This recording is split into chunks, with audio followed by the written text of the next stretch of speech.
Deen is the complete code of life, and deen means way of life.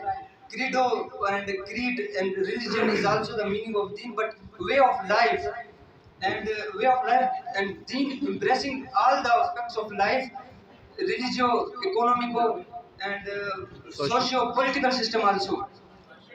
And deen cover all the aspects of life, individually as well as collectively also. This was deen. Now, what is religion? Iqbal says, मजहब है जिसका नाम मजहब है जिसका नाम वो है एक जुनून खाम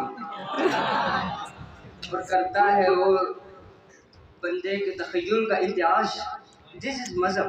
मजहब deals with private affairs of life, and religion, I mean using religion deals with private affairs of life and some traditional stories and some creeds, some cults is called mazhab.